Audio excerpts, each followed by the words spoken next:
ज्ञानाञ्जनशलाकया चक्षुरुन्मिलितं येन तस्मै श्रीगुरवे नमः। श्रीचैतन्यमनोभीष्टं स्थापितं येन भूतले स्वयं रूपः कदा मह्यं ददाति स्वपदान्तिकम्।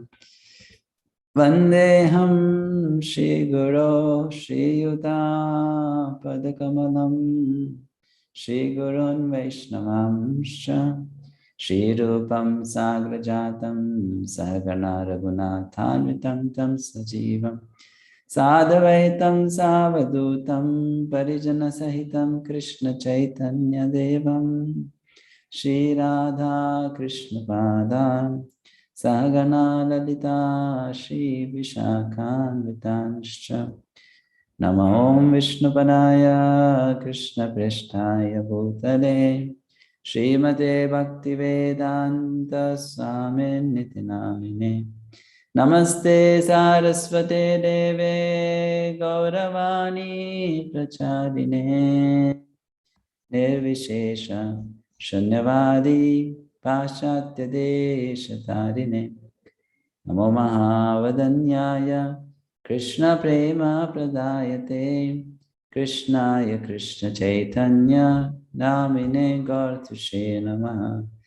हे कृष्णा करुणा सिंधु दीनबंधो जगत्पते गोपेशा गोपिका कांता राधा कांत नमोस्तुते। तप्त कांचन गौरांगी राधे वृंदावनेश्वरी वृषभानुसुते देवी प्रणमामि हरिप्रिये। वाञ्छकल्पतरुर्भ्यश्च कृपा सिन्धुभ्य एव च पतितानां पावनेभ्यो वैष्णवेभ्यो नमो नमः। जय श्री कृष्ण चैतन्य प्रभु नित्यानंद श्री अद्वैत गदाधर शिवासादि गौर भक्तवृंद। हरे Krishna Krishna Krishna Hare Hare Hare Ram Ram Ram Hare Hare. Hare Krishna. Thank you so much for joining. We're discussing Sri Ishopanishad and today we'll be looking at mantra number 9. So from mantra 9 begins a new section. The 3 verses, mantra 9, 10 and 11, they form one topic. Then mantra 12, 13 and 14 form another topic. So what do mantra 9, 10 and 11 talk about? They talk about Vidya and Avidya, knowledge and ignorance. These mantras are very, very deep. One has to really understand them if one wants to understand what is basically beneficial for oneself and what is basically only a burden of information. So we'll look at mantra 9. First we'll chant the mantra and then we will have a brief overview of these 3 mantras so that when we study the next one, you know what its relation to the previous one, like that. So mantra 9 is on your screen. You can chant with us.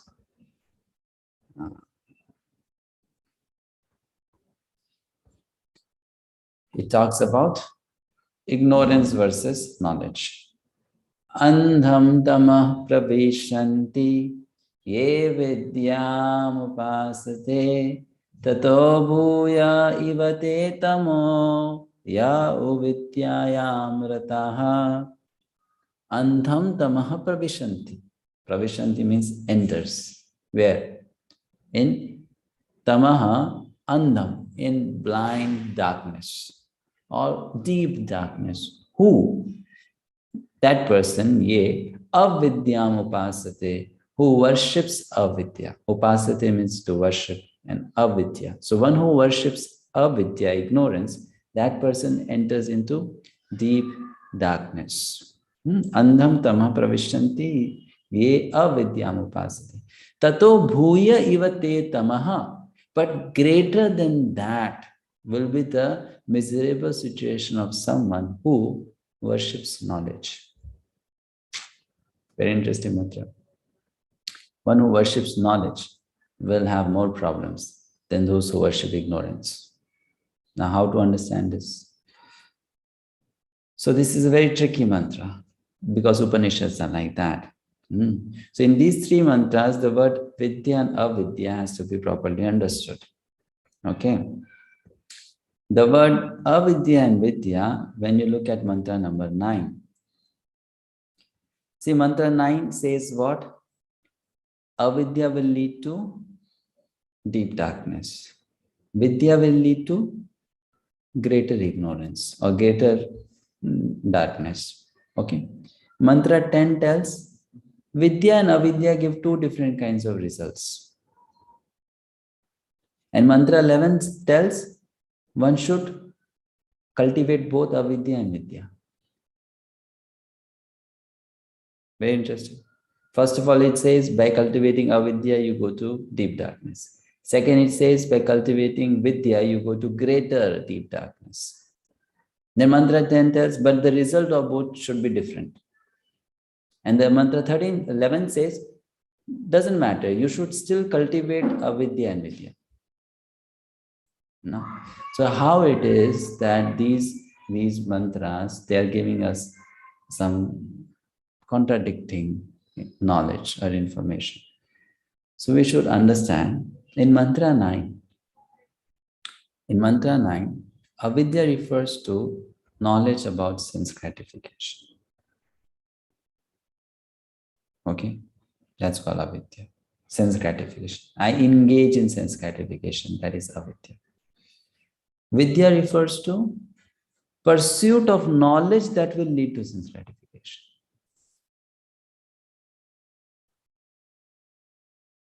Okay? Pursuit of knowledge that will lead to sense gratification. Now, this Vidya, though is considered as Vidya, mantra 10 says this Vidya is also Avidya. Because finally the end goal is sense gratification, which will keep me bound to the cycle of birth and death, material existence. So this is also Avidya, right? So then mantra 10 talks about Vidya and Avidya. There the Vidya is the right Vidya, which will give us a different result. And mantra 9 has been clubbed together as Avidya. Then mantra 11 says, still one should cultivate both Avidya and Vidya. One should cultivate both Vidya and Avidya. So we'll not go into discussion of mantra 10 and 11 today. We are just looking at mantra 9. This is the overall picture. Fine. So we're looking at mantra 9. The translation goes like this. Those who engage in the culture of nascent activities shall enter into the darkest region of ignorance.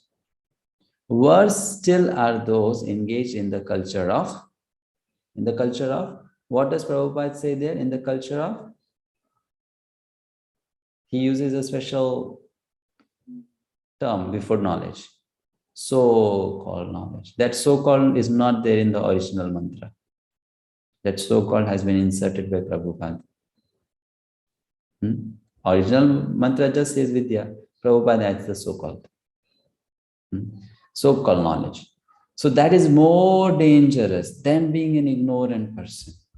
That is more dangerous. So now it's a very powerful purpose, an eye-opener actually. So we will see here what Vidya refers to. Basically, it refers to Jada Vidya. I'll not go to the commentaries of different acharyas now. I'll first, let's just focus on Prabhupada's purport. This mantra offers a comparative study of Vidya and Avidya. This mantra offers a comparative study of Vidya and Avidya. This mantra is going to tell us about those people who were referred to as Atmahana in mantra 3. Okay. Avidya or ignorance is undoubtedly dangerous. But Vidya or knowledge is even more dangerous when mistaken or misguided. This mantra of Sri Ishopanishad is more applicable today than at any time in the past. Why? Because in the modern times, people have so much access to education. This mantra of Sri Ishopanishad is more applicable. Modern civilization has advanced considerably in the field of mass education. But the result is that people are more unhappy than ever before because of the stress placed on material advancement to the exclusion of the most important part of life, the spiritual aspect. As far as Vidya is concerned, the first mantra has explained very clearly that the Supreme Lord is the proprietor of everything and that forgetfulness of this fact is ignorance. The more a man forgets this fact of life, the more he is in darkness.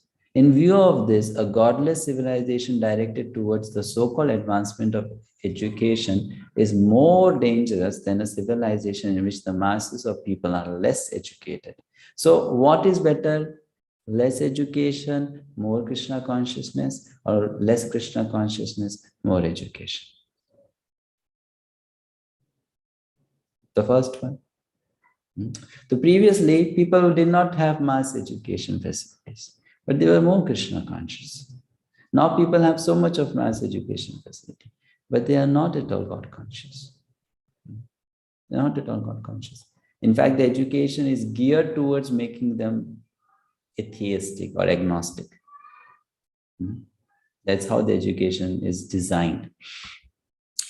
Of the different classes of men, karmis, jnanis, and yogis, the karmis are those who are engaged in the activities of sense gratification. In the modern civilization, 99% of the people are engaged in the activities of sense gratification under the flags of industrialism, economic development, altruism, political activism, and so on. Also, we can add some more statement here, words here. Under the flags of spirituality nowadays, people are only engaged in economic development. It has become a fashion to become a spiritual guru, lifestyle coach, right? One's life will be miserable, but you teach others how to live. All these activities are more or less based on satisfaction of the senses, to the exclusion of the kind of God consciousness described in the first mantra. In the language of the Bhagavad Gita, people who are engaged in gross sense gratification are modas, asses. The ass is a symbol of stupidity. Those who simply engage in the profitless pursuit of sense gratification are worshipping avidya. So what is meant by worshipping avidya? This statement, or this word upasate, we have to understand it very nicely. Upasana means worship is not just limited to ringing the bell, offering the incense. Upasana means anything that you appreciate, anything that you adore, anything that you value, you worship that. So if I appreciate, let's say, Bollywood songs, I'm worshipping Bollywood songs. Because worship means you adore and you appreciate. You give it some mental space. You give it some mental space. You give some space for it in your mind. So that thing is called worship. Simple. So what is worship of avidya? Appreciation of avidya is also worship. No, appreciation of this is also worship. So one may say, I am not such a bad person. I don't do bad things. But if you appreciate people who do bad things, then you are actually worshipping avidya.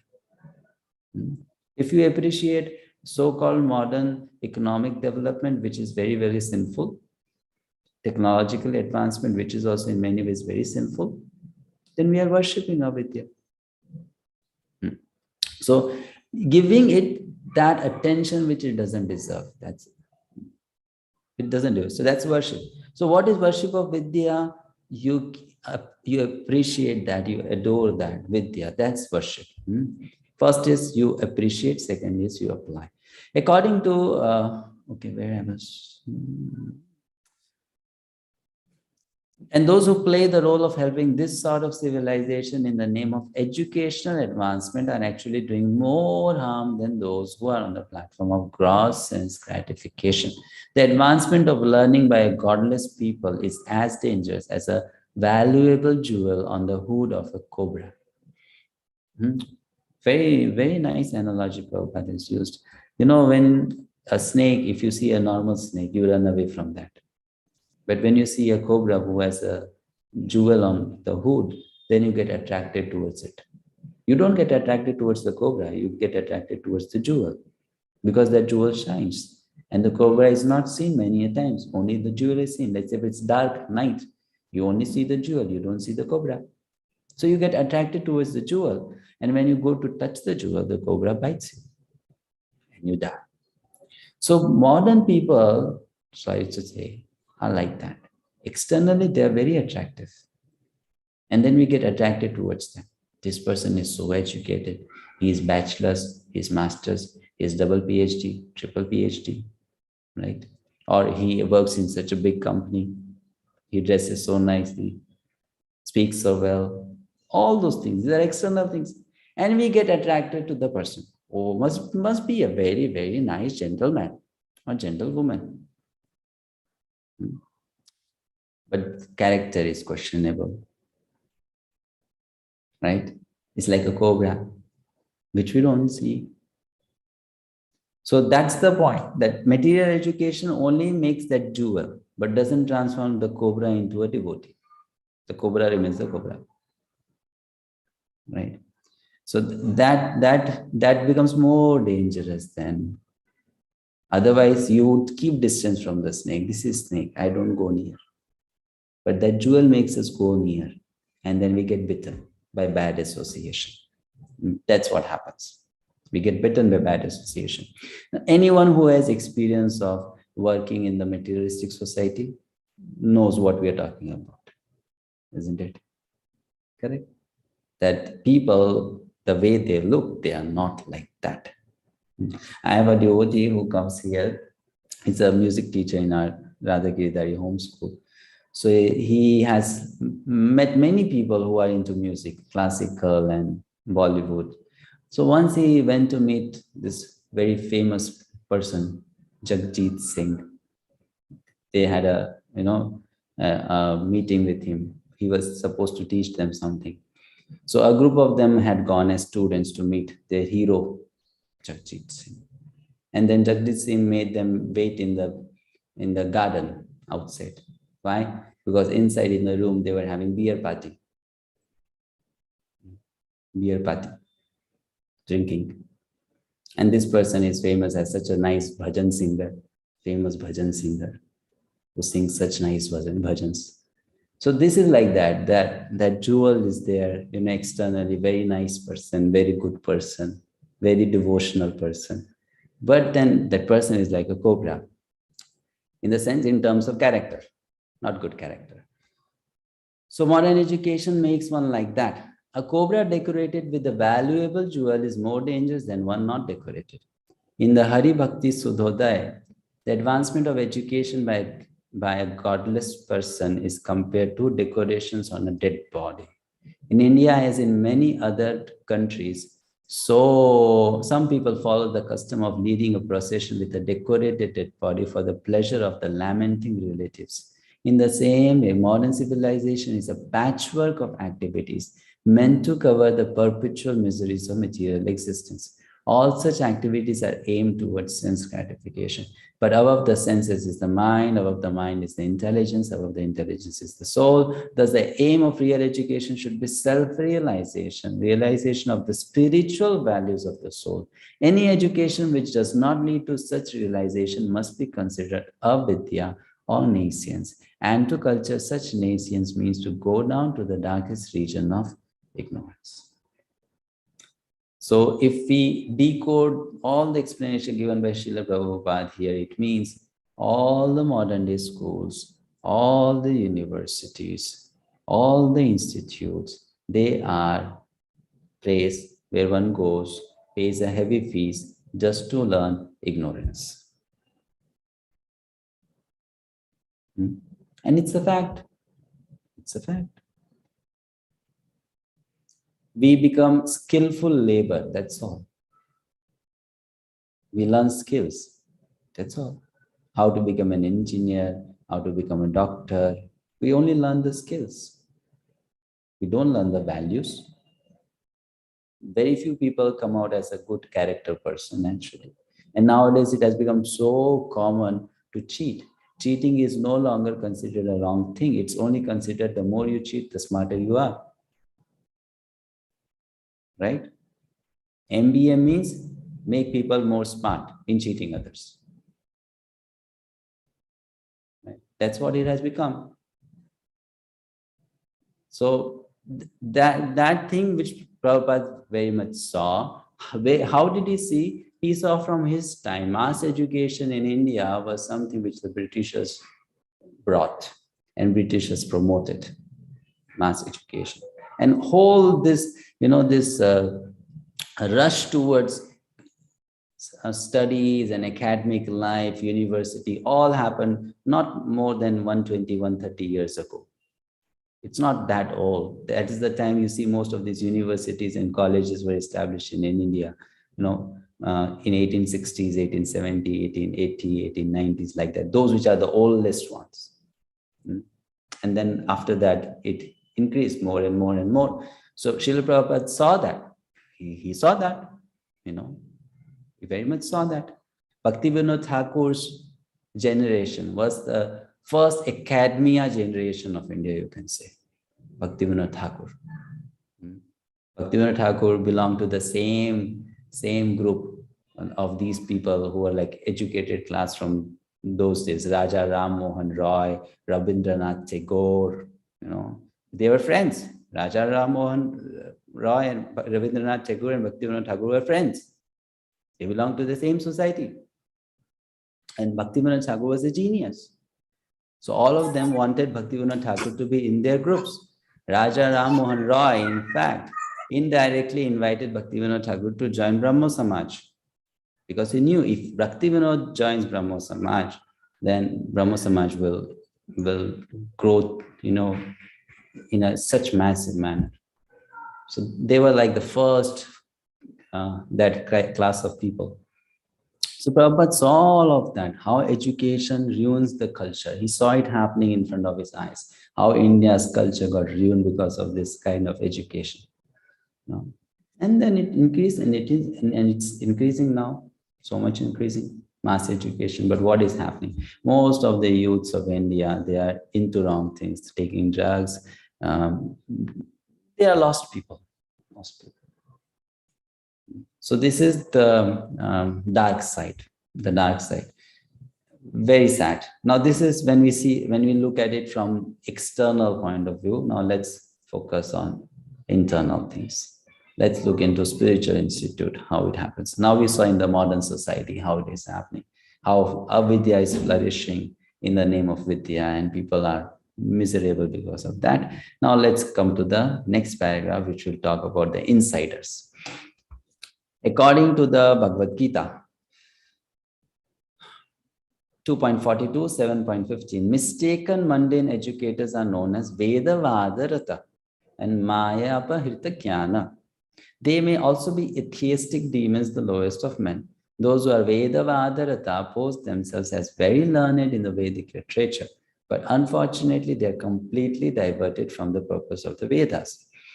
In the Bhagavad Gita, it is said that the purpose of the Vedas is to know the personality of Godhead, but these 𝗵𝗲𝗍 men are not at all interested in the personality of Godhead. On the contrary, they are fascinated by such fruitive results as the attainment of heaven. So, 𝗵𝗲𝗍, Rata means engaged, 𝗵𝗲𝗍, in the talks of Veda, Rata, engaged. So these people are very much engaged in Vedic studies, but they have a big problem. And what is that? They only study and study and study and study. They don't apply. 𝗵𝗲𝗍. They study, but they don't apply. So they have a big hunger for knowledge or information. But application is lacking. So that's 𝗵𝗲𝗍. And that can happen in any spiritual institute. And also we see it's happening even in ISKCON, that we know a lot, but we don't live the way we know. We know a lot, but we don't live the way we know. We know a lot, we speak a lot, we present a lot, but we don't live like that. So that is again 𝗵𝗲𝗍 inside ISKCON. Engaged in the study of the Vedas, but not applying it. Not applying it. So that again is not culturing Vidya, it is culturing 𝗵𝗲𝗍. It's culturing 𝗵𝗲𝗍. Why? Because the result of Vidya is Vidya dadati vinayam. Vidya should bring humility. Humility means more dependence on Krishna, more surrender to Krishna, right? Now, if by my knowledge of scriptures, my surrender to Krishna is not increased, rather than that, I am becoming more proud, then that is 𝗵𝗲𝗍, that is not Vidya. What I have accumulated is not Vidya. What I accumulated is 𝗵𝗲𝗍 only. Though it may be in the form of shlokas of Gita or Bhagavatam, but it is 𝗵𝗲𝗍 because the result was not humility, no vinaya, no dependence on Krishna, isn't it? So this is very essential, that our study of scriptures is not to get information. Our study of scriptures is for nourishment. Our study of scriptures is to understand and apply. That's what it is for. Personal application. When we read a paragraph, after reading it, we need to spend some time to think what instructions this paragraph is giving to me and how much am I applying that in my life. This application will take us back home, back to Godhead. The study will not take us. The transformation will take us back home, back to Godhead. The study will not take. So that's why Prabhupada said, if you want to go back home, back to Godhead, one paragraph of mine is sufficient to take you back home, back to Godhead. Not whole Gita, not whole Bhagavatam, just one paragraph. Because if we apply, that one paragraph will change our life. Right? So the approach of a devotee also should not be like a 𝗵𝗲𝗍. It should study for the purpose of seva. Should study for the purpose of application. And then one should try to apply. Then that is culturing Vidya. Otherwise, it's only 𝗵𝗲𝗍. Only 𝗵𝗲𝗍. It's not Vidya. It is externally appearing as Vidya, but it is 𝗵𝗲𝗍. Next paragraph. As stated in Mantra 1, we should know that the personality of Godhead is the proprietor of everything, and that we must be satisfied with our allotted portions of the necessities of life. The purpose of all Vedic literature is to awaken this God consciousness in the forgetful living being, and this same purpose is presented in various ways in the different scriptures of the world for the understanding of a foolish mankind. And this is so much true. Any scripture you take, that scripture is going to teach God is the supreme proprietor. Everything belongs to God. Thus, the ultimate purpose of all religions is to bring one back to Godhead.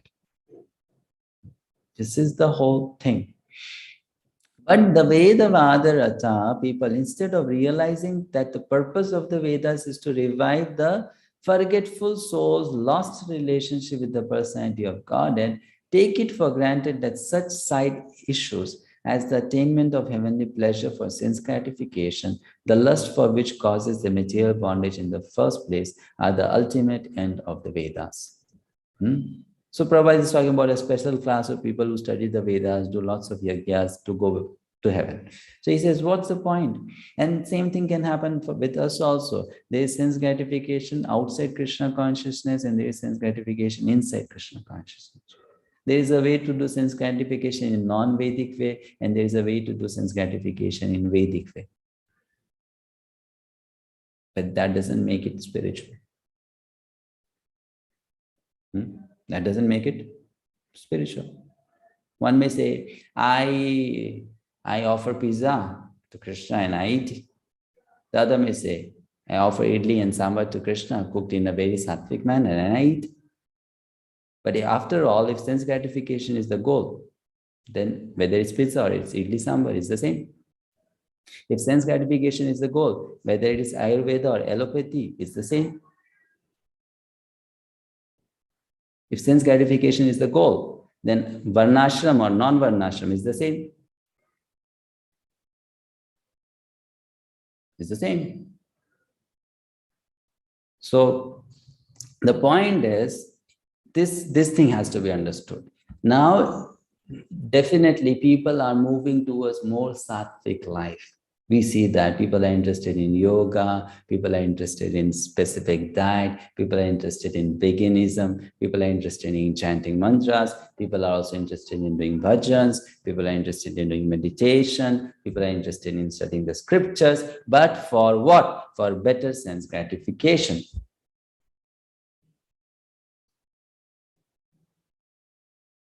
People are turning towards Ayurveda. For what? So that when they become healthy, they'll chant more rounds of Hare Krishna Mahamantra? No. No. Sense gratification. Now, this is what makes Srila Prabhupada different from all the so-called spiritual gurus, because he used to always hit on the nail. This is your enemy, sense gratification. This is your enemy. This is keeping you bound to material life. Right?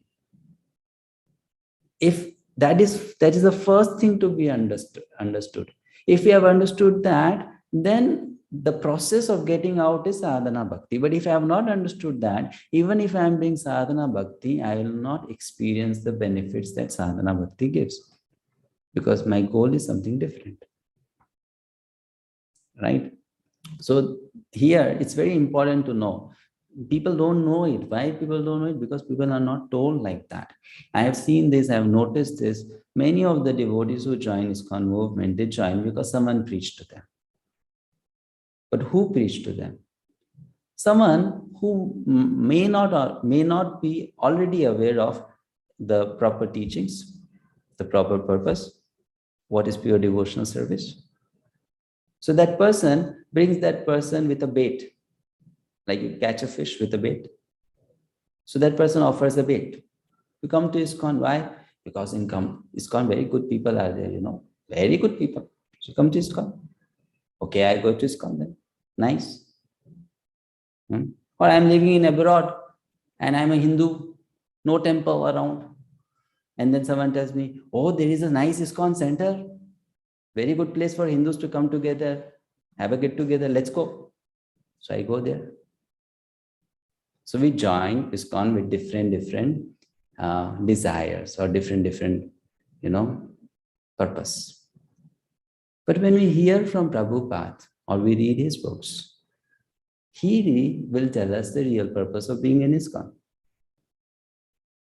which not everyone tells, which is quite sad, which not everyone tells. Those who are sincere, they tell. Those who know the scriptures, they tell. But those who are not, they just tell something. So then a person remains in ISKCON but doesn't know why ISKCON exists. What ISKCON is for? What ISKCON is for? ISKCON is for this, that we get systematic training in two things, knowledge and vairagya. Two things, systematic training. And then we do sadhana bhakti, aiming to get bhava bhakti. As taught in Bhakti Rasamrita by Srila Rupa Goswami. That sadhana bhakti aiming to enter into bhava bhakti. And then eventually prema bhakti. That is the purpose. That is the purpose. Now, it doesn't matter how we came to ISKCON. What everyone is doing as a preacher is a wonderful seva, because they are anyway connecting people to ISKCON. That's wonderful. That's very nice. Whatever baits might have attracted us to ISKCON, no problem. I came for A, came for B, came for C, came for D, came for E. Doesn't matter. It's nice that I came. But the point is, open the books given by Prabhupada. Read those books and then know why ISKCON exists. Why I should be in ISKCON. What should be the purpose? Why am I in ISKCON? I should be very clear with that. Then when I make that as my goal, I'll go to that goal. Otherwise, if that is not my goal, I'm not going to get there. Whether I'm chanting 16 rounds of my japa, following 4 regulatory principles, I'm not going to get there unless that is my goal. It's not going to take me there. For some people, following all the principles to the best of their capacity will only bring the material wealth.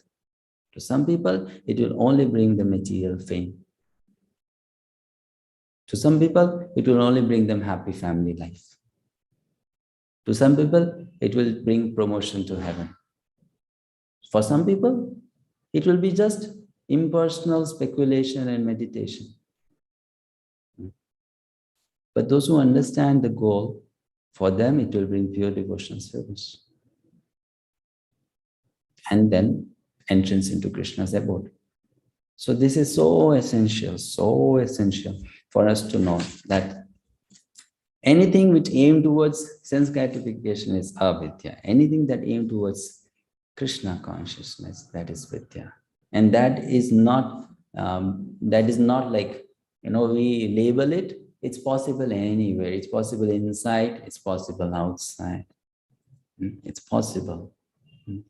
We can also do sense gratification in honoring prasadam. We can also do sense gratification in studying the scriptures. We can also do sense gratification in hearing a lecture. We can do sense gratification. Because if I'm doing it for my pleasure, then it's a sense gratification. Spiritual or material. And if I do it for Krishna's pleasure, then it is seva. Right? So that has to be understood. Where am I? I'm lost. Okay. Where did I stop? Anyone remembers? You are on mute. If you are on mute, if you talk, I cannot hear. Where did I stop? Bhaktivinoda Thakura people. Veda people. Okay, we read that. No, not done. Not done. Okay. So just the explanation of 𝗵𝗲𝗆 and Maya Pritagyan. Okay. We have just completed. Thus, the ultimate purpose of all religions is to bring one back to Godhead. I think this is where we stopped, right? But the 𝗵𝗲𝗆 people. Okay, someone please read.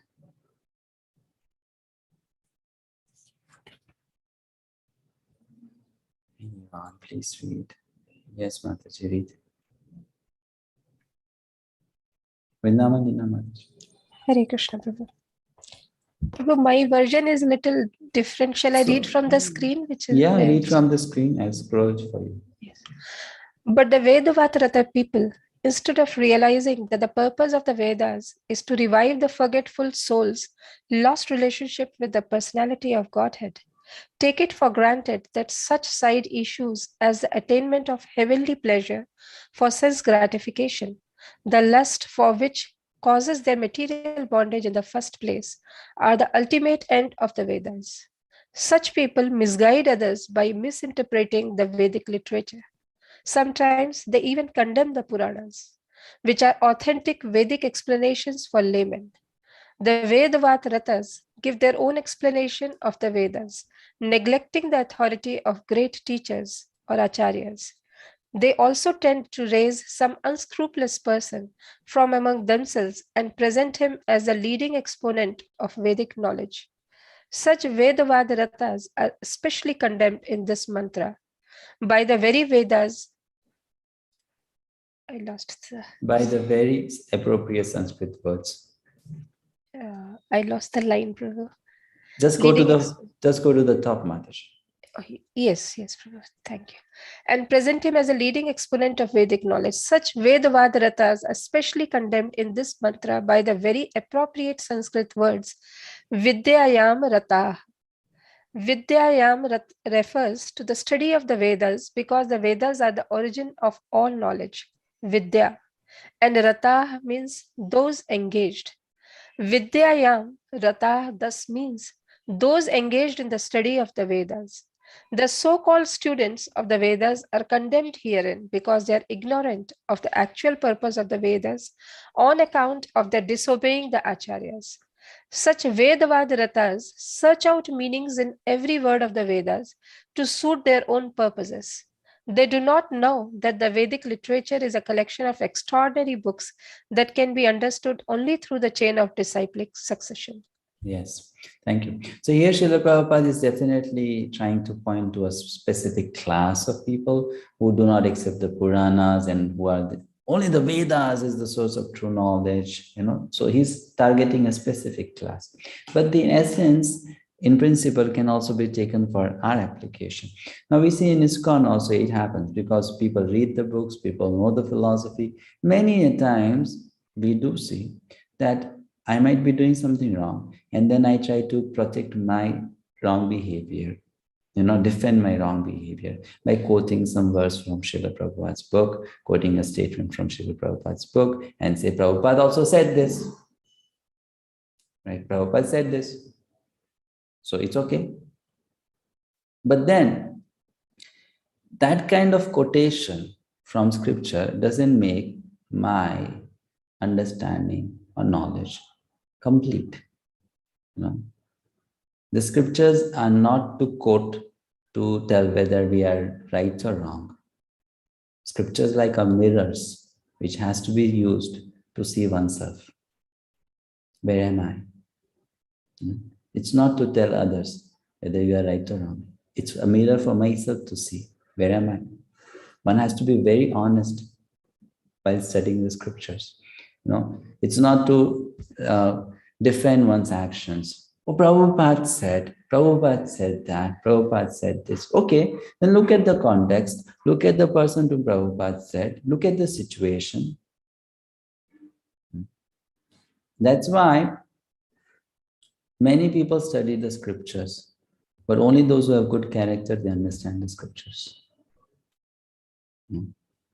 Why? Why character is important? Because when a person has good character, then the scripture reveals the way the scripture is. When a person doesn't have good character, then a person only takes superficial understanding of the scripture. And that knowledge is not going to come to my help.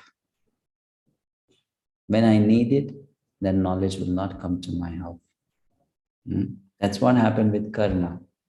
He's there on the battlefield, trying to recall the mantras. But mantra is not coming.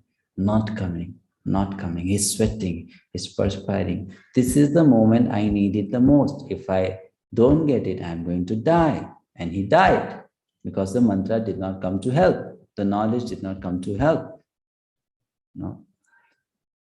The knowledge comes to help only when we worship the knowledge. And the way to worship the knowledge is to practice the knowledge. Then the knowledge comes to help.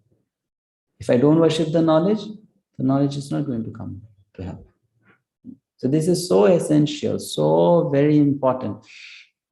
That's why, again, a very sad thing. We find people who are shallow speakers. Shallow speakers in the sense they will speak a lot, so many stories, so many examples, crack jokes, make people laugh, do this, do that, but it is all shallow. Why it is shallow? No personal application. No personal application. No. But if we apply the knowledge, then we will be living the knowledge. If you live the knowledge, knowledge is a part of your system. Then you own that knowledge. Then you are not different from that knowledge. That's how one becomes a living Bhagavat with the study and seva of book Bhagavat. Because when you study the book Bhagavat, you apply the instructions of book Bhagavat in your life, and then you become a living Bhagavat.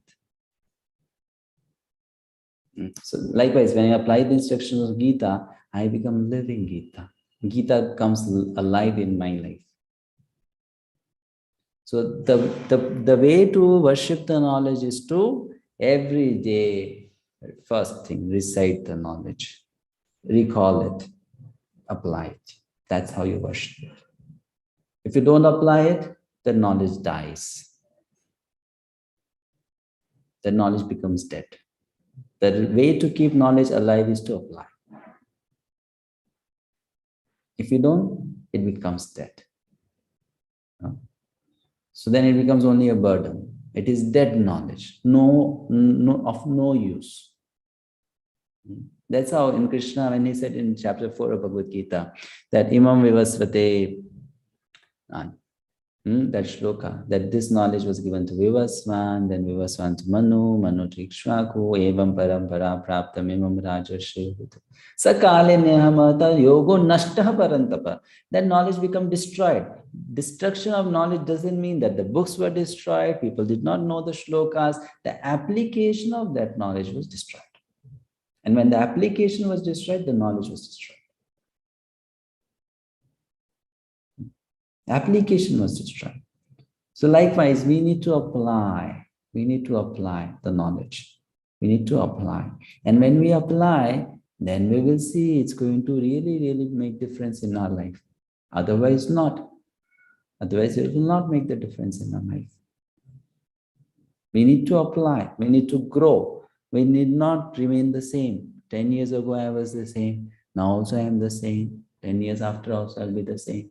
The same 16 rounds, the same 4 religious principles, right? Yes, all these things are going to remain the same, but we should not remain the same. We should change. We must change. If we are applying, we will change. We have to change, right? We have to change. We cannot remain the same.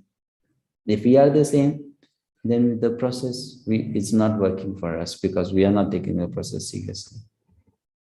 I must change. There should be a difference in me. It should be such a strong difference in me that people should be able to tell it.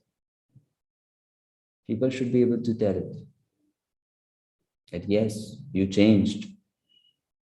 You changed. They should be able to see it in us. And we should also be able to see it in us. So that's the application thing. And by worshipping, it happens. The way to worship it is you recite every day and you contemplate on that. Worship begins by, as I said, worship begins by thinking about it. So the more you think about it, you are already starting worshipping it. In the way to understand Vedic knowledge and apply in personal life is this. And I'll tell you something which is very deep, very deep. The way to understand Vedic knowledge and apply in your life is you have the knowledge, you then think that on that knowledge, on that statement, on that information, you contemplate.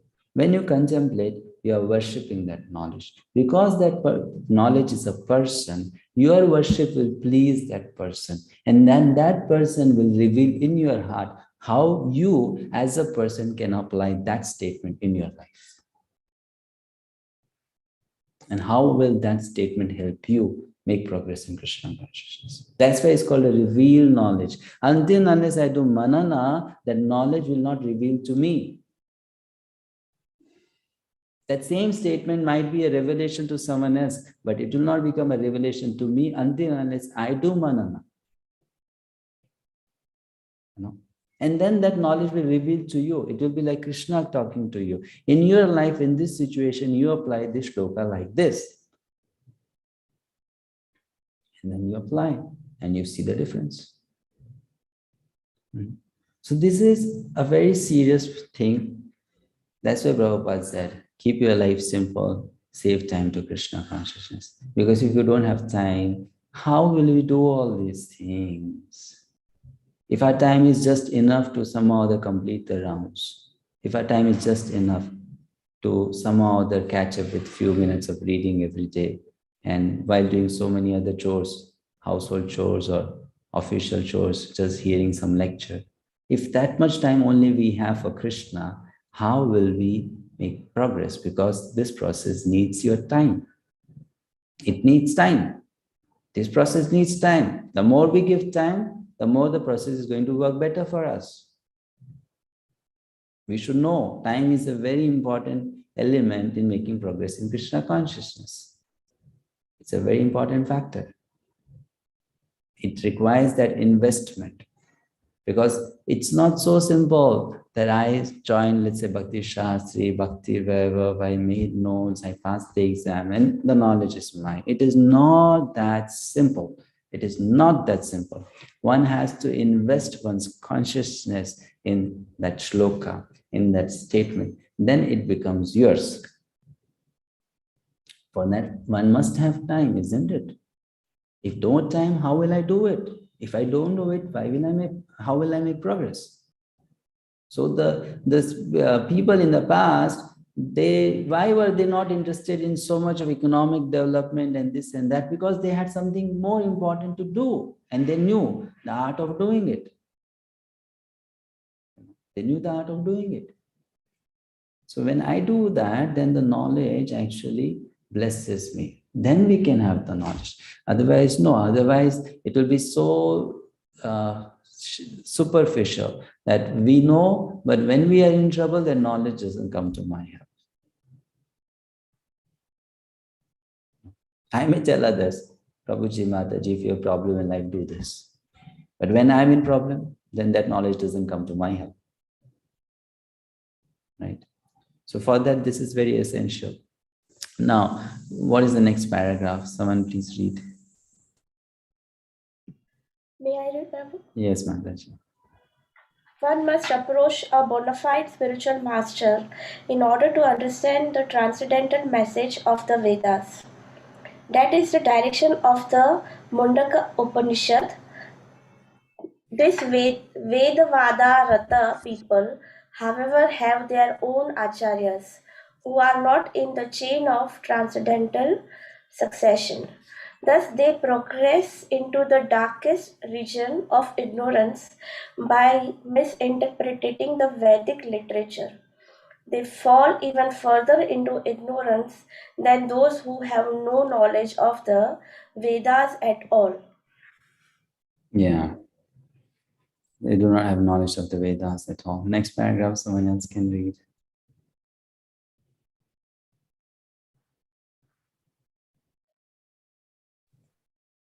Hare Krishna Prabhu, can I read?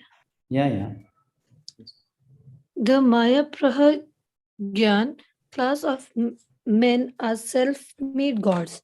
Such men think that they themselves, just a moment, they themselves are God and that there is no need of worshipping any other God.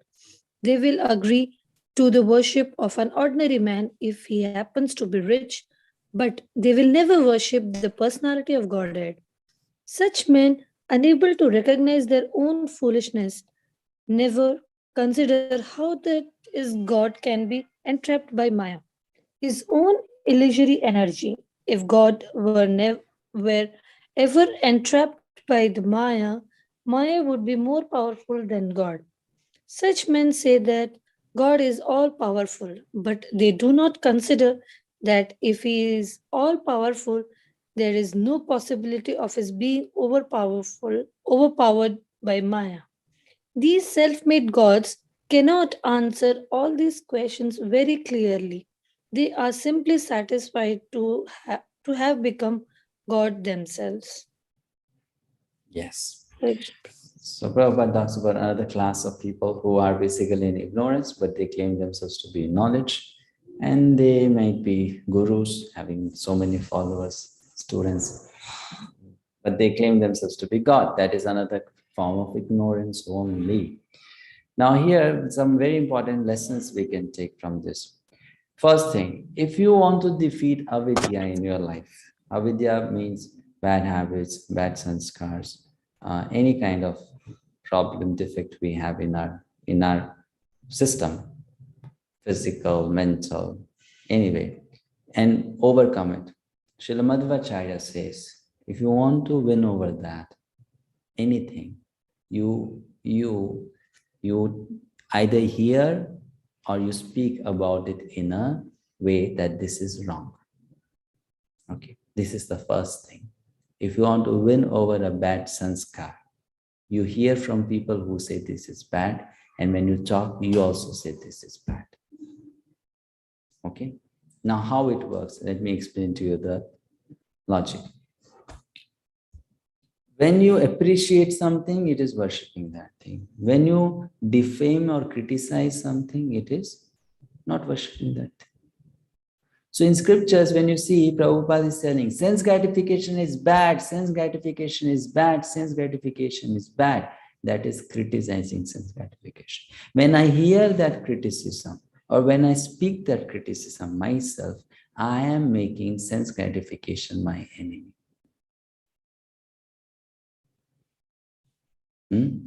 All these things are habits, they are persons. They are personification of certain personality. Like lust is there is a person, lust personified, anger personified, envy personified, greed personified. Now, simple thing, if you are in a group of 10 people and you are always criticizing someone, will that person get closer to you or will move away from you? If you're always criticizing that person will go away. And if you appreciate anyone all the time, that person will come close. So this is a science. You want to get rid of something, start criticizing it. If it's a bad habit, start criticizing it.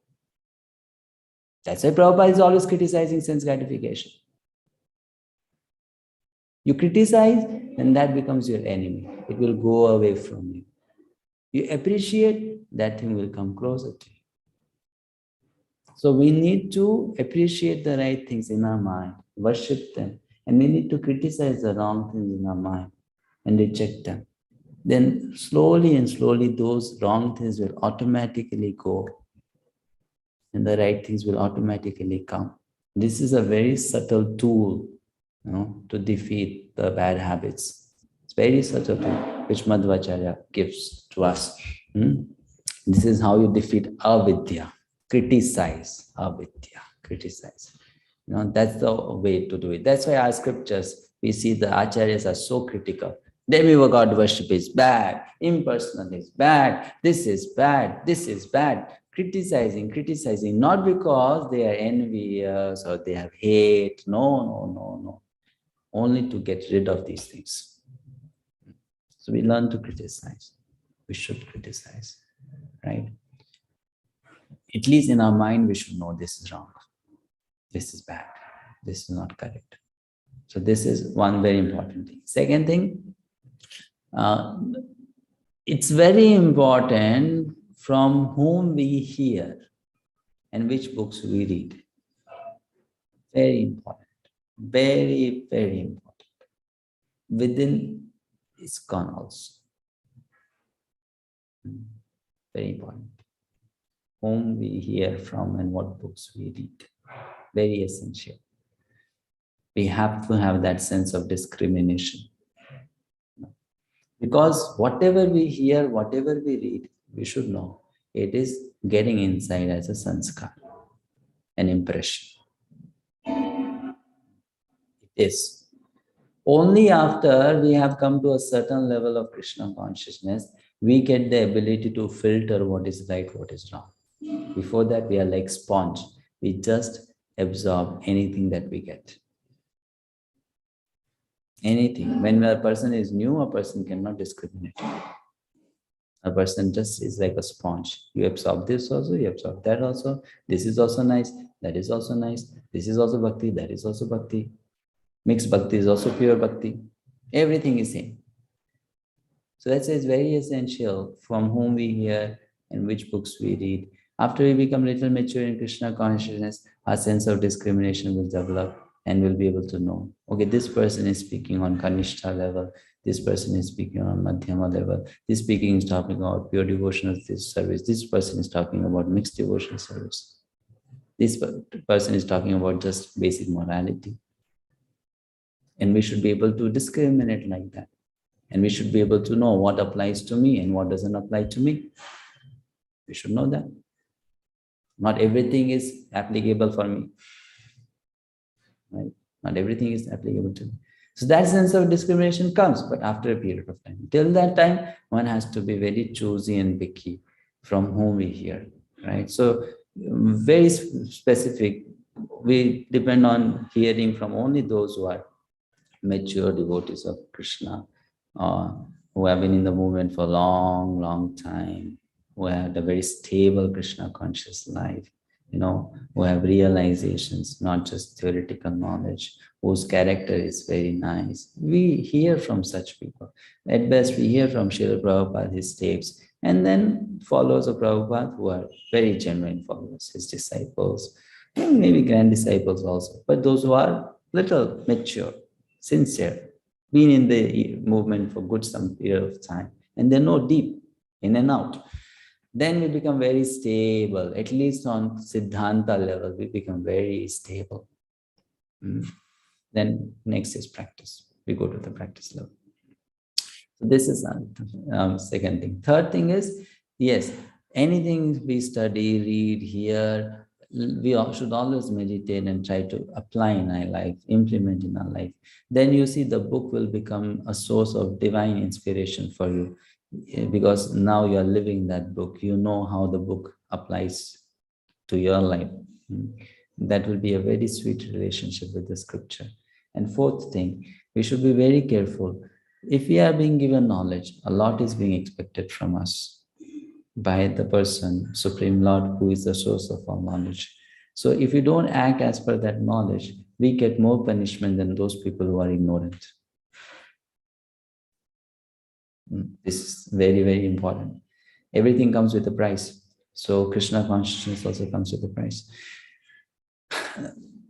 That is another reason why devotees sometimes, when they do a mistake, they suffer more than materialistic people, because they were in knowledge and materialistic people were in ignorance. So their suffering is less, devotee suffering is more, because that person knew, and after knowing that person did something wrong, then that his own conscience will beat him up, always beating him.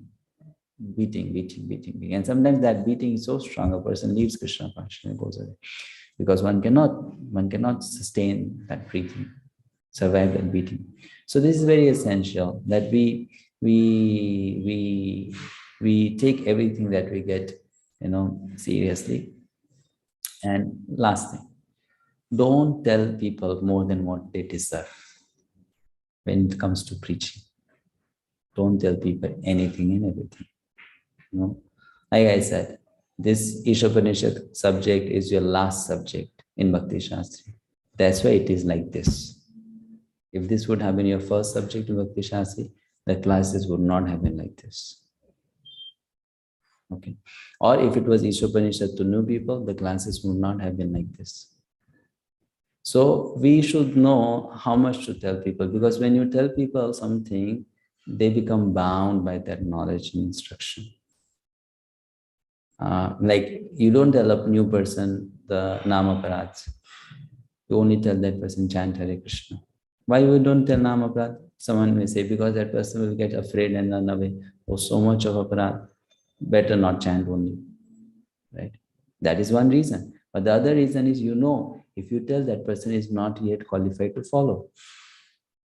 So if you tell and if he doesn't follow, then there will be aparadh of not following, disobedience. So you don't tell. Because that person cannot follow. And if that person doesn't follow, then it will become disobedience. So you don't tell. And when that person becomes qualified, then you tell. Now that person is capable. Likewise, when we go to preach, we don't tell a person beyond his or her level, because then if that person doesn't follow, it becomes a little offensive. I know still I'm not doing. I know I'm not doing. I know still I'm not doing. Right? So we don't tell. We protect that person from offenses.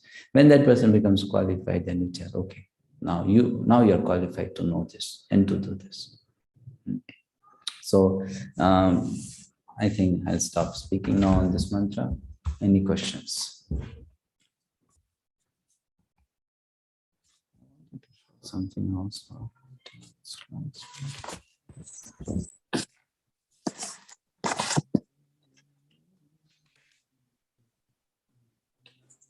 Prabhuji, Haribol, Hare Krishna, Danvat Punam. Hare Krishna, Mataji. Prabhuji, I need a little more explanation on Bhagavad communism. On Bhagavad communism. Bhagavad communism. Yes. You mentioned it in mantra 1. Well, in essence, it means communism means keep something as a center. Bhagavad communism means you keep Krishna as the center.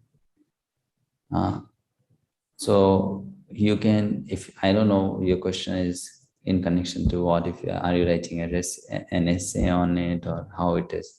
If you are writing an essay on it, then you first of all explain what communism is, what is the wrong understanding of communism, and Bhagavad communism means you keep Krishna as the center. Communism generally means everything belongs to the state and society. Bhagavad communism means everything belongs to Krishna.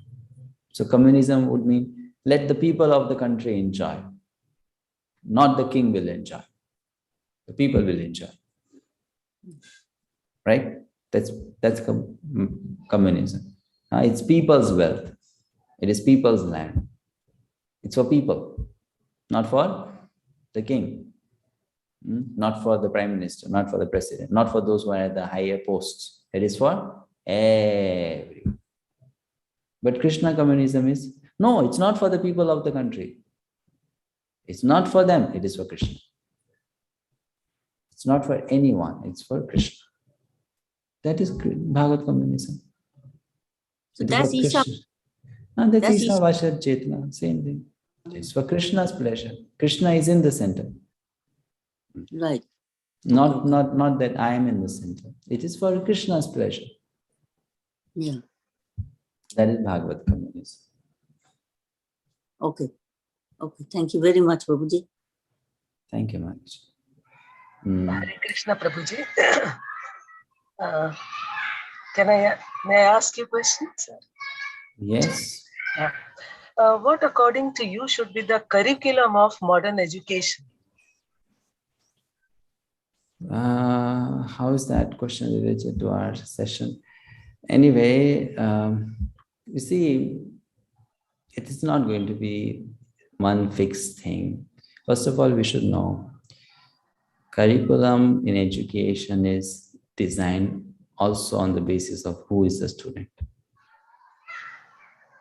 In the Vedic times, there was nothing like fixed curriculum. Every acharya taught based on the student, looking at the capacity of the student, how much the student can take, how much the acharya can teach, right? So we'll not talk about curriculum. We'll talk about the guiding principles. Curriculum will be different from different institute, gurukul, school, different. Subjects will be different. The guiding principles. And why should I give my opinion, Mataji? Well, check Srila Prabhupada's explanation. He has given the guiding principles for education. Right? So education, as we'll discuss in Mantra 11, education should include three things, which are very simple. Knowledge, skills, values. Three things. Skills means you become a doctor, that is skill only. You become an engineer, that is skill. You know how to operate a machine, that is a skill. You know how to fly a airplane, that is also a skill. Right? That you have some specific ability to do some material work. But that is not the end. The next thing is you do that thing with integrity, good character, values, for the purpose of satisfying Krishna. For the purpose of satisfying Krishna. At least start from there. Make it karma yoga. At least start from there. Make it karma yoga. We're not talking about bhakti yoga. We're just talking about karma yoga. At least start from there. That what you do it with honesty and do it for Krishna. No? Bring the God element into picture, that there is God and I should do for, I should do. This is very basic level. And then if the person is more progressive, then you take them to higher levels of education in spiritual life. But this thing should be for everyone, except God is there, except that this material world is a temporary place, except that sense gratification is not the goal of life, right? At least that much a person should understand. And then whatever I do, I need to offer it as a service to Krishna or God. Let's say God or Krishna. It depends on, who is the audience. Some people may accept Krishna as God. Some people may say Jesus is God. Some people may say Allah is God. Doesn't matter. That's okay. Fine. At that level, it's all fine. At least you become God conscious. Now, at present, people are mostly like animals. So then they become like a bit human beings. So this is how the curriculum should be made. People should at least understand this much, which people don't know. Sadly, they don't know. They don't know. They're lost, actually lost. They don't know at all why we exist, why this world is there, what is the purpose of life. They don't know. And they are being only ruined by others who are themselves ruined, cheated and ruined. Other people have ruined their life, and they're just ruining the lives of others who are coming next, misguiding them, contaminating their mind, actually. Otherwise, if you don't have these nonsense leaders in our society, many people can become devotees, but they are being misguided a lot. Misguided a lot. Otherwise, people, though, when initially they're young, they're very innocent. Only they become corrupt because of bad association. They become corrupt. And once they get corrupted, then it's very difficult to change them. Like in college, when we do preaching, we don't target the final year boys. We don't target the third year boys. We don't target the second year boys. We target first year boys. We know why. Because the virus, the germ is still not there, fresh. Once that person goes to second, third, final year, then the virus is already inside. Very difficult to remove it. So likewise, there's so much of damage happening by the people who are doing wrong. And that's why people are so distracted from reality. So education is actually very bad in present situation in India or outside India, very bad. It's useless, very much useless. We are wasting money, actually. Spend so much of lakhs of rupees, for what? At the end, you don't even get a job. For what then? Nowadays, people even don't get a job. So much educated and they don't get a job. Right? MBAs are loitering in the street. No job. What's the point? And spending so much of money, if you look at a normal person in city life, must be spending 10 to 15 to 20 lakhs in the whole education program. From your, let's say, nursery or pre-nursery to graduation, must be spending 15, 20 lakhs easily, in a city I'm talking. Easily, must be spending, right? And at the end, you don't get a job. If you get a job, then you get a job of 10,000 per month, 15,000 per month. I mean, something which that person who helps in the shop, helping boy, gets just by doing some job of delivering documents, doing this, doing that. People can get that much, and people get such kind of job. 10,000, 15,000, 20,000 per month. What's the point? Oh, useless, actually, very much useless. So because education system is only a copy of what Westerners are doing, that's why it has become like that. People don't know what to teach. Okay, Mataji. Hare Krishna. Vimalangi Sundari Mataji. Hare Krishna, Prabhuji. Dandavat Pranam. Thank you for the wonderful lecture, Prabhuji. Prabhuji, I have a question regarding the food, like you said that when we offer the food to Krishna, and if it is for a sense gratification, it doesn't become service to the Krishna. But like suppose if isn't it better than isn't it better than like for example, I mean to say, like, doesn't it help in purifying our material desire?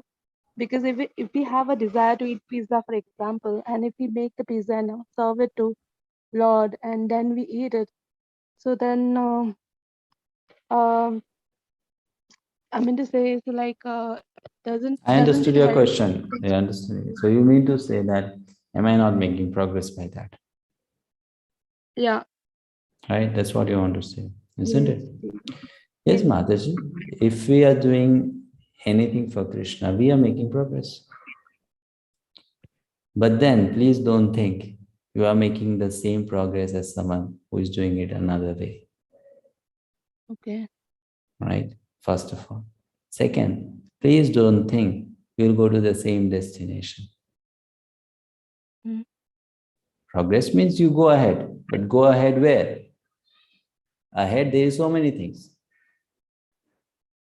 Like, for example, a person gets onto a train from Mumbai. That train can go to Jammu, but not all go to Jammu, no? The same train. Some get down at Surat, some get down at Ahmedabad, some get down at Delhi. Some people go to Jammu. Mm. So someone who got down at Surat, that person definitely made some progress in journey. Came from Mumbai to Surat. So by doing anything in Krishna consciousness, we make progress. But please don't think that progress is the same as going Golok, Vrindavan, back home, back to God. You are better than before, but you are not, then still, you are not there at Golok, Vrindavan. So that's the whole thing. What we do has to be decided on the basis of what we want. Mm. And what we want has a price to pay. And without paying that price, we'll not get it. Right? So offering to Krishna for my pleasure is okay for initial time when you come to Krishna consciousness. And you offer to Krishna, but you make it for your own sake. That is okay initially. No problem. Initially, that is nice. So let's say someone is eating non-vegetarian food. So for that person, it's very nice. You tell that person, you cook what you like, but you offer to Krishna and eat. And then that person should not remain like this for whole life. That person should know, okay, there is the next level. And maybe in 1 year or 2 years, I should try to come to that level. That progress will not be automatic. One has to make a conscious desire, I want to go to next level. Otherwise, we can stay stuck at one level for many, many lifetimes. One has to desire to go to next level. One must desire. One must have that desire. So what we are doing is sakama bhakti. If you want to go to nishkama bhakti, then we need to put efforts for that. So how do you do that now, practically? I'll tell you. How do you do that? If 7 days a week, everything you cook is for yourself, and then you offer it to Krishna, make it a point that out of 7 days, 1 day you cook for Krishna, not for yourself. Start with 1 day a week.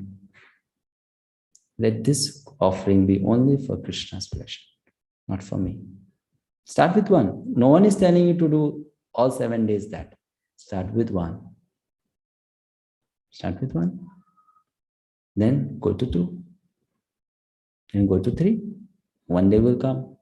You'll be doing 7. All for Krishna's pleasure. So we need to first identify where we are. Second, we need to identify where we want to go. Third, we need to identify the process from where we are, how we are going to go to that level.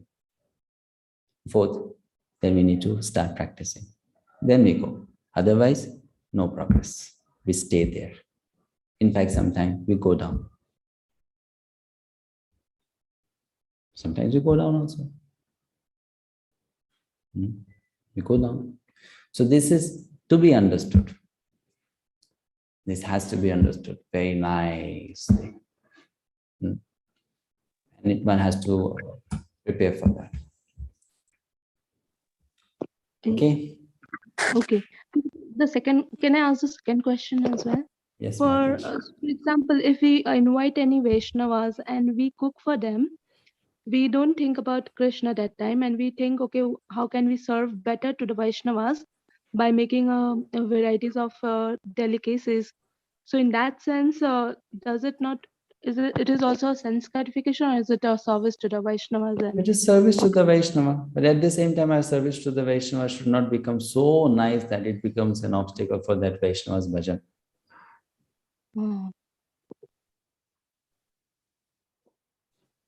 Right? Isn't it?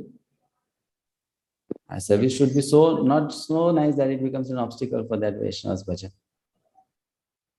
Like giving an example, sometimes people invite us for prasadam. So then they make so many delicacies, but then that they don't know that becomes an obstacle for the person's bhajan whom we have invited for prasadam. Isn't it? So we should cook. But you know, if you ask me, if you invite me for prasadam, then I can tell you what I would prefer. I can't say for everyone, right? So for me, I would prefer you make, it's okay, no need to make opulent things, but you make it with love.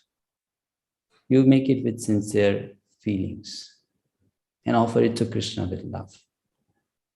Even if it is simple preparation, it will help me to become a better devotee. Right? That's more important. For us, our understanding is, you cook so many items and then make it so lavish and things like that. But that is not really necessary. That's not so necessary. You can maybe ask that person, what do you like? So cook one preparation that person likes specifically, something nice, right? But it need not be so grand unnecessarily. Not required. Not required. Serve that person. Ultimately, it's all about Krishna's pleasure. Even Vaishnava's pleasure cannot be disconnected from Krishna's pleasure. Yeah. If Krishna is pleased, Vaishnava should be pleased. If Vaishnava is pleased, Krishna must be happy. It's not that Vaishnava is happy and Krishna is crying there. No, it cannot be like that. It goes together. So both are, we cannot separate, no? We cannot separate. So it's very nice to think of serving Vaishnavas nicely, and we try our best. We must do that. We must do that. But at the same time, it cannot be disconnected from Krishna. First thing. Second thing, we should be very sensitive about service also, how we serve and what is best, what is not. Sometimes when we are not conscious of it, then service is a sense gratification for us. In the sense, you see, I cooked such nice preparation so that person eats and then appreciates me and then tells, oh, you are such a nice devotee, you do such a nice Vaishnava seva, or your preparations are so tasty. And at the end, it's all about, then comes to me. So what I'm trying to say is, to actually do a nice service, one has to be actually a very pure person. And then as we are pure, very pure, we cannot understand what service is nice.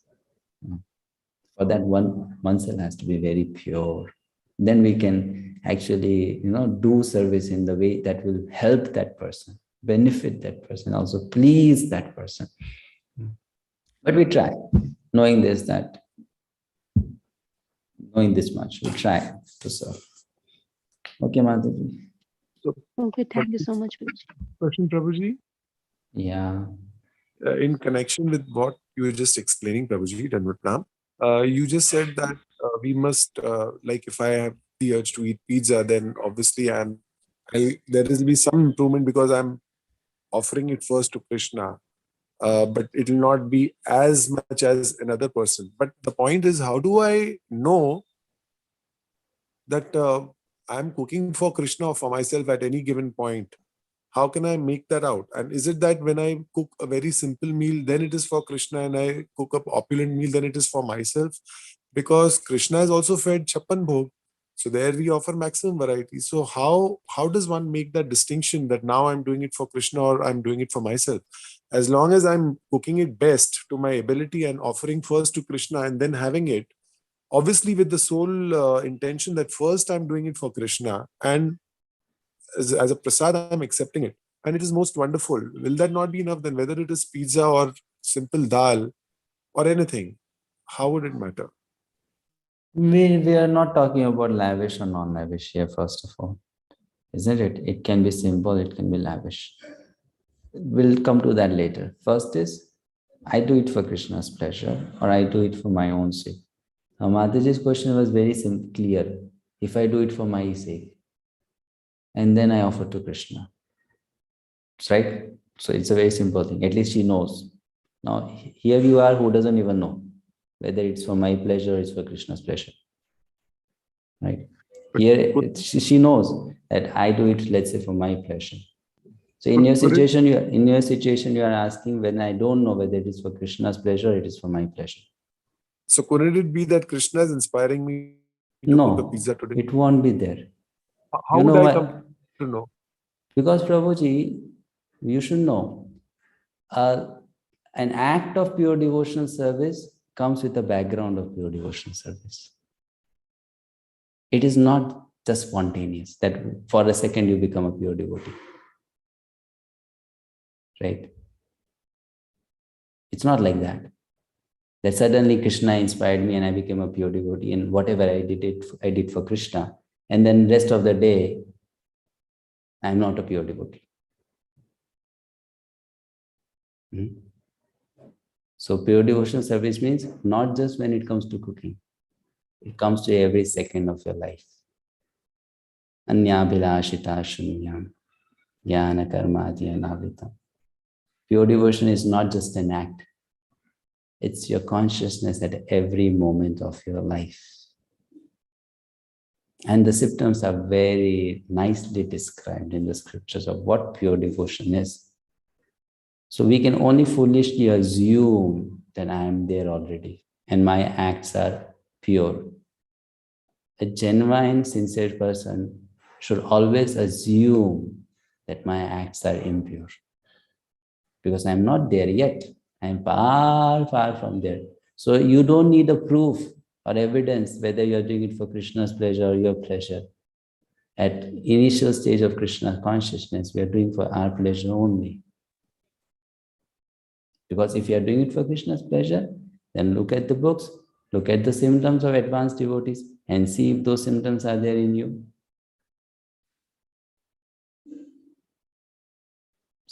It should be there, no, those symptoms should exist in me. Right? So, for us who are sadhakas, it is always safe to assume that we are not doing it for Krishna's pleasure, we are doing it for our own pleasure. And that is a reality. Now, next is how to transform this into pure consciousness. Lavish, non-lavish, doesn't matter. But if you want to make progress, it matters. Why it matters? If it doesn't matter, why would Chaitanya Mahaprabhu say Raghunath Goswami, Balana khaibe, balana poribe? Why? Why Chaitanya Mahaprabhu is giving these instructions to Raghunath Goswami? Why? If it doesn't matter. It matters. It really matters. No, you may say it doesn't matter. It matters. It matters a lot. It matters. But initial stage, because we are not there, we should not take it seriously. We should start from where we are. Unnecessarily, if we jump, we will fall. So here we are not telling that from today onwards, then you suddenly start imitating someone at a higher level and start following those instructions. Here we are telling, wherever you are, no, there is a step further and strive to get there. Isn't it? Someone is at that stage that, oh, I was eating all things without offering to Krishna. So fine, now you come to the next stage. You offer what you like to Krishna. But then don't remain at that stage. There is a next stage. And if we are sincere, Krishna will guide us to that next stage. No? Then there is a next stage. So at present, no problem. If I cannot understand on my own, then take it from others. That we are doing things for our pleasure. We are Sakama Bhaktas. No. It takes time to become Nishkama Bhakta. It's not easy. It takes time. By purification, it takes time. Then you become Nishkama. So it takes time. And if we have doubts, then the symptoms are given in chapter 4 and 5 of Nishkama Karma Yogi. Please read those symptoms and characteristics, right? Whether I am at that level. Okay, Vrindavan Leela Mataji. Hare Krishna, Prabhu. Prabhu, this book happens to be our last book. We have studied 3 more. And we have seen how nicely Prabhupada writes the purpose, how beautifully he explains. And we are not the first batch. So many devotees have read it so nicely. They are faculties, they are nice students, they are doing everything. Then where have we gone wrong as a society that still things which should not be happening are still happening?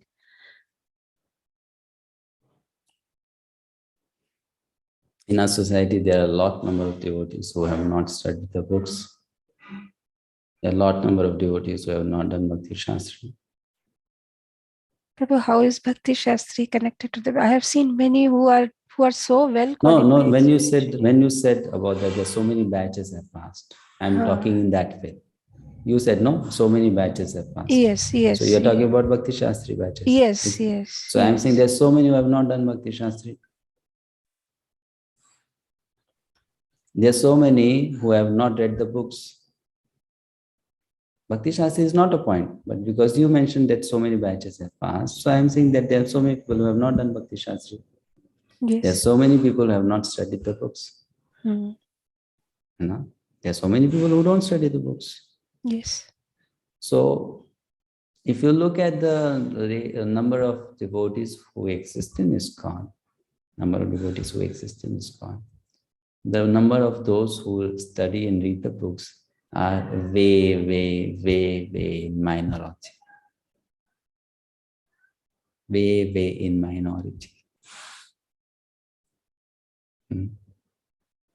2016 ILS survey was done.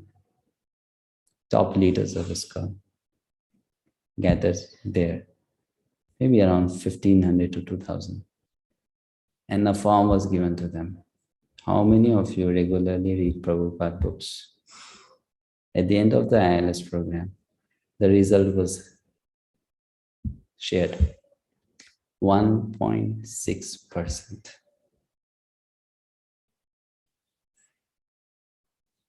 1.6%. Now, this is the situation of people at the top. So what about the normal people?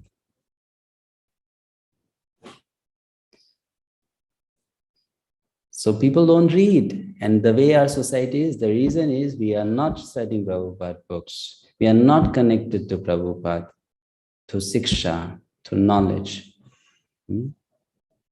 Okay, someone may say, I don't like to study, I like to hear lectures. Fine, then how much hearing you are doing?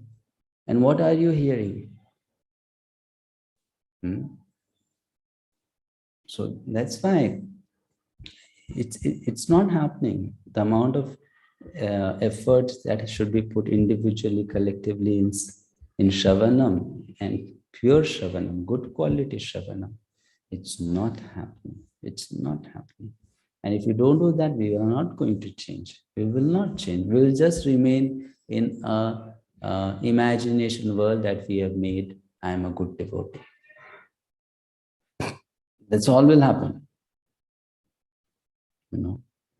So that thing has to be worked upon. It's not easy. Like now Prabhu was asking this question. Perhaps Prabhu doesn't know. It's not easy to get out of Maya. It's not easy. It's not easy. We may only imagine that we love Krishna and everything we do for Krishna's pleasure. We can only imagine that. It's not easy to get out of Maya. It needs perseverance for years and years and years and years. And it is perseverance. For those who have done it, they know it's not easy. You have to fight with your mind. You have to fight with your false ego. You have to fight with your anarthas. You have to face it. You have to see the impurities in your heart. You have to actually dig out the demons inside you. Face them literally. And Krishna will expose. When we are sincere, Krishna will expose the demons inside us. Right? And then when you look at those demons, then you will know who you are, basically. Then you come to know. And that time, then when we are sincere, we run to Krishna. Oh, Krishna, I need help. Otherwise, this demon is going to consume me. Right. And then Krishna does the purification part. So it needs that perseverance, 10, 15, 20 years of that struggle. Then one comes to little clearance of anarthas. Becomes a bit steady. Nishtha comes. Nishtha, right? Nishtha comes, and then you can actually feel the niceness of Krishna consciousness at that stage. Before that, it is a struggle. If we are not struggling, we are in illusion. That means, if you are not struggling to make progress in Krishna consciousness, we are in big time illusion. It's not easy to get out of Maya. It takes time. So people are not reading. That is very true. I know devotees who give very good classes, but they only do it when they have to give a class. So otherwise they don't read. They don't read. And second thing, what type of reading and hearing? It should be reflective. It should be introspective. It should not be just, I read the past times, I know the stories, I can tell the stories. No, it should be like searching yourself. It should be a soul searching reading or discussion. Then it will make a difference. Otherwise, it won't make any difference. It won't make any difference. Reading and hearing will also become sense gratification, which we see this so-called religious people. They just go to Katha and sit and hear. 3 hours they're hearing. And they come back to home and they're the same person.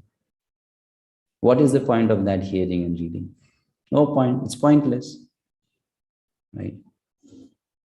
So the process is very effective. The only thing is that we have to make ourselves serious enough to take the benefit of that.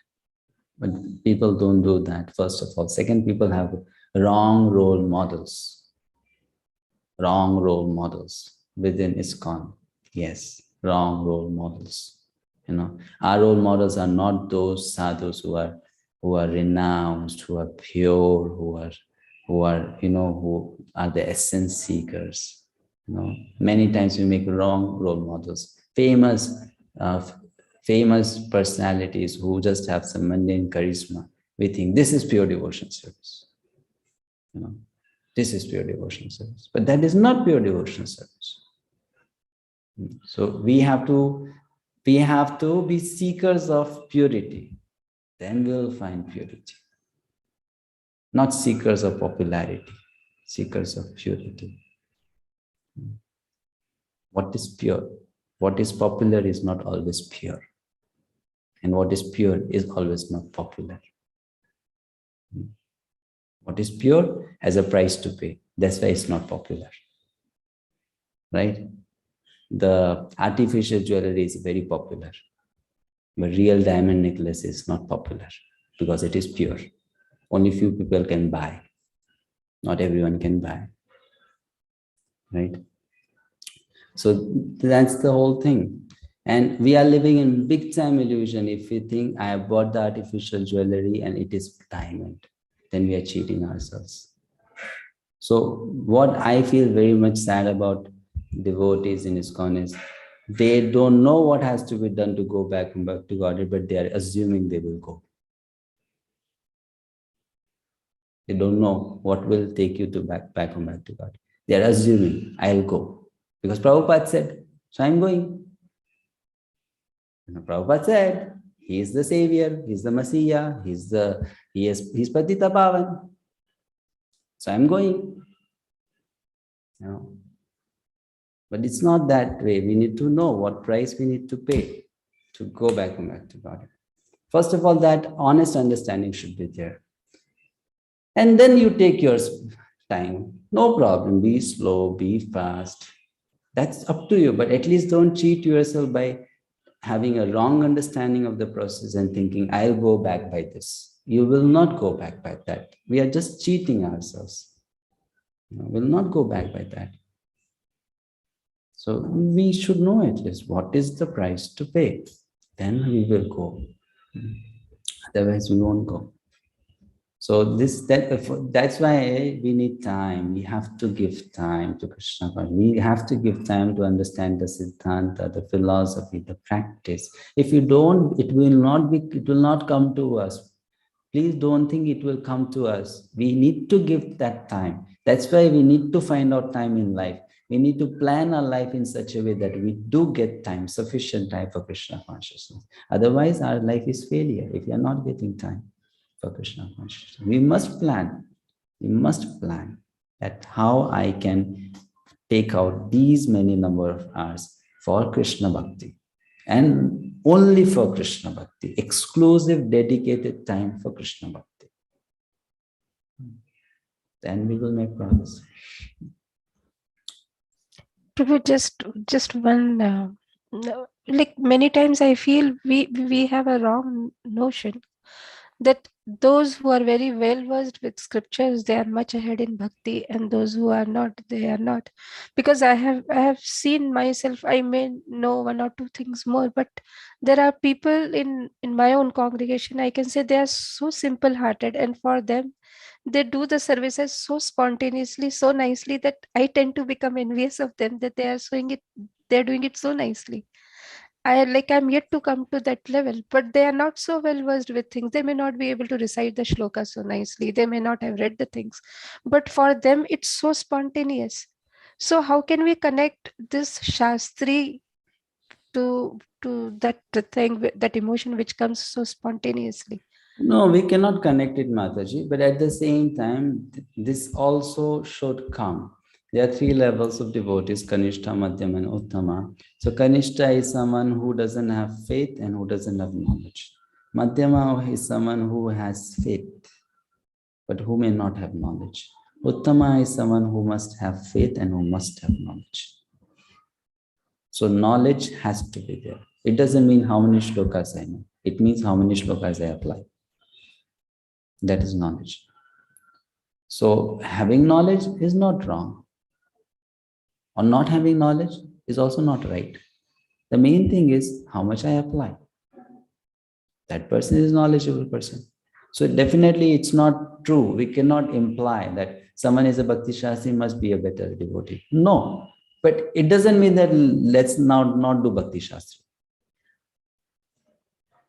Isn't it?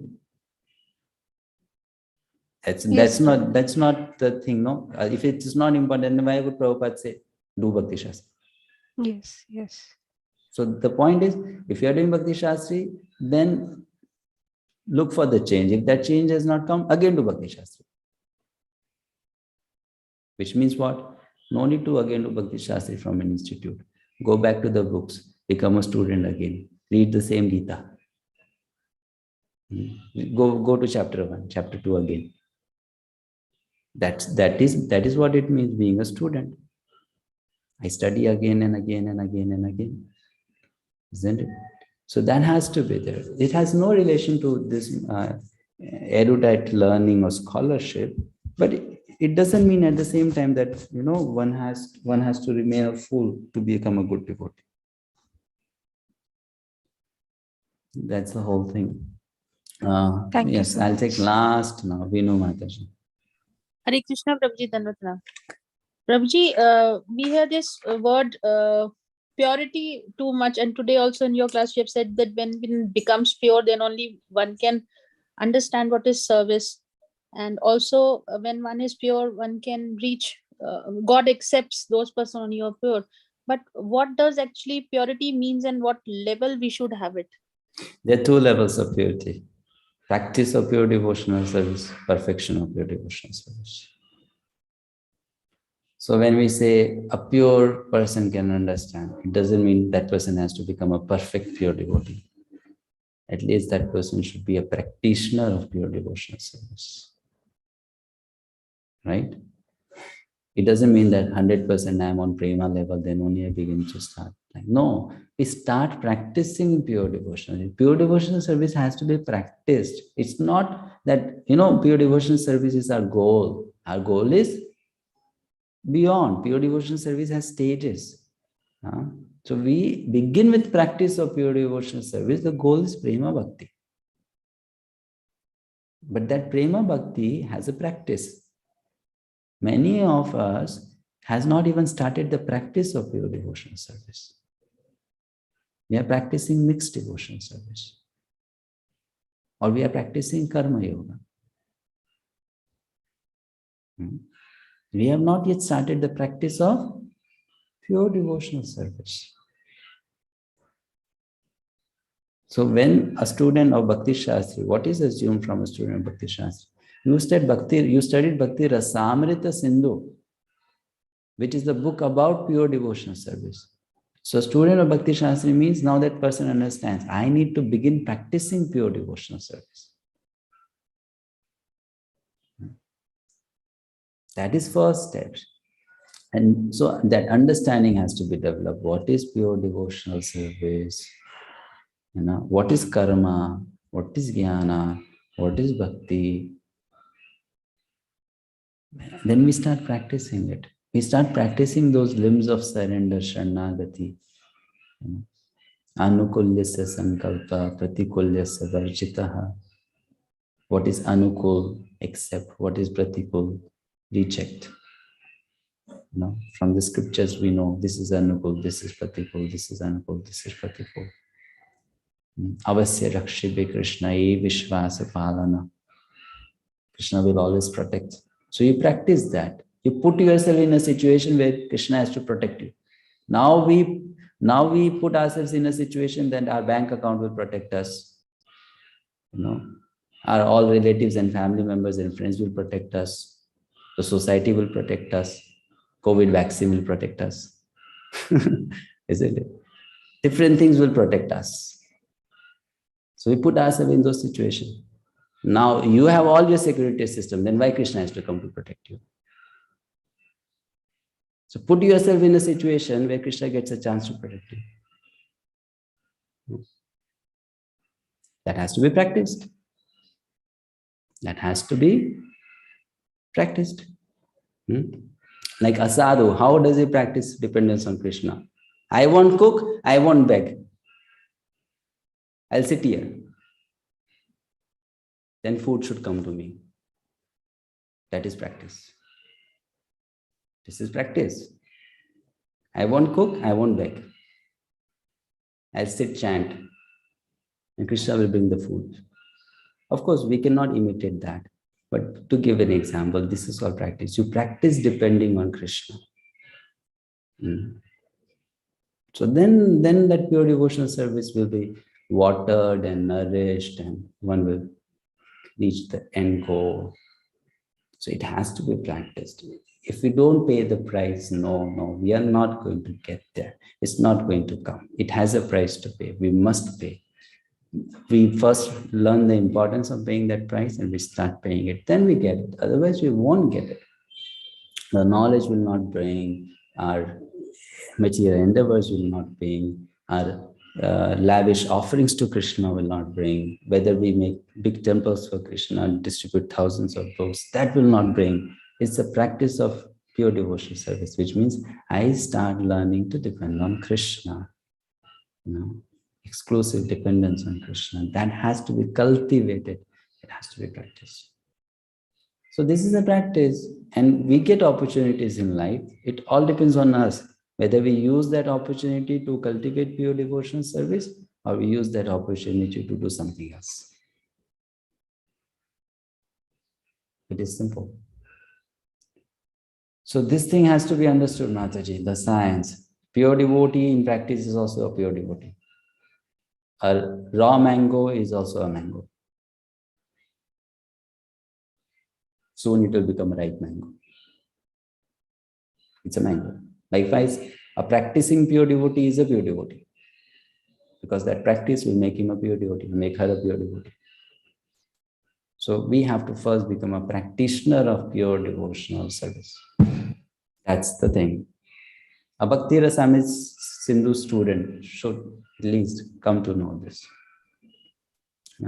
That this is where I have to begin. I have to begin that practice.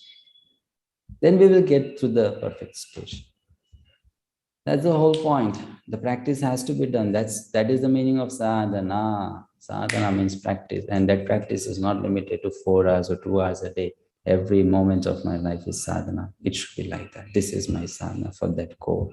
Whatever I do, it's for that goal. That is sadhana.